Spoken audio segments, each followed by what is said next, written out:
Right, Rosie's. My memory of Rosie's is quite a nice one. Well, I say nice, but it wasn't. It was painful. We lived in a place called Red Hall Avenue in Connaskey, and across the road was old man Mr Jones and his wife, and my mum was very friendly with them. And they had two sons, Gary and David. Gary was an artist, and he probably put me on the path to becoming a design teacher in the end, because I used to go across to the house and draw with him and paint and stuff. He was very talented, he was. And David, though, he was a keen angler, and he kept saying, "You want to come fishing?" Oh, no, I wasn't interested. Anyhow, eventually, he came across one day, across the road. He said to me, "Come on, we're going fishing." Dad said. So I went, and we went to the quarry, and I put my line in. He showed me how to put a worm on it and stuff, and within a couple of seconds I caught a perch.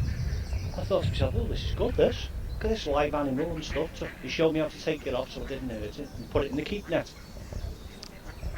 And I started to get into it, and then it took me down to the River Dee, and we started to use ledgers, and they would float instead of a float, and you'd cast in the ledger, which is weight, and it would go to sink to the bottom of the River Dee, and we ended up catching flukes, and it was great because you could take them home and you could eat them, and they were lovely. And I've always liked the flatfish, fluke like, from the River Dee, lovely.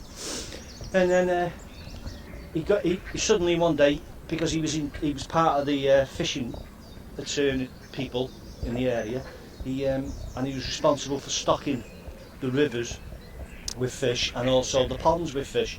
He got me a permit from the fishing tackle shop in Connaskey to fish on the Rosie, and so I used to go up there on weekends whenever I could, and I had time to, and do some fishing, and then you catch a fish and put them back in and all that lot. And it's good fun. One particular weekend I decided to take my brothers, who'd never been fishing before, and they came up with me, and obviously I started to show off, as you do.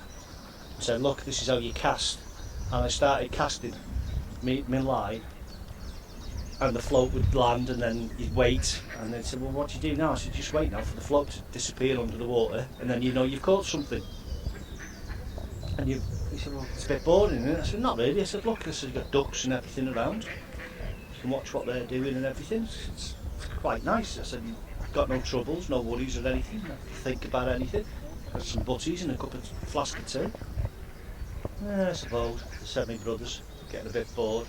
Anyhow, I decided I'd show them a real good cast and get it right to the middle. So I took it all up, and then started to do a cast. And my line stopped. It got snagged in the tree behind me. And I thought, and they both started laughing. And I said to them, "What are you laughing at?" And I tugged and tugged, and it wouldn't come free. So I thought, right, I'll have to climb up the tree to get it, because I'm not snapping the line and leaving a hook and all that up there, because it's wrong. So I climbed up the tree, and I unhooked my hook off the snag and that, when it fell down, and I told them to reel it in. So they reeled it in. I said, "Right, I'm getting down now." I got halfway down and decided that I could jump down the rest of the way.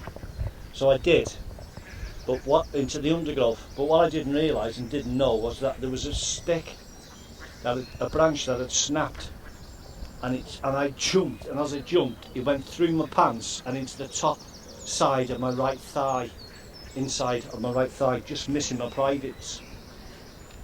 I screamed so loud, I can't believe it. Everyone who was fishing sort of like stopped, and a couple of people come running over to see what was wrong. And I realised that the stick had gone straight into my leg, and it was starting to bleed.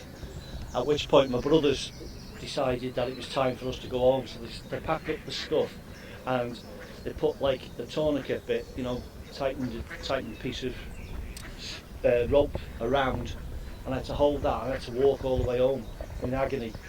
When I got home, the blood had congealed, and my pants had stuck to my leg. So my mum had put a bandage on and stuff like that. And that's my memory of Rosie's, I think.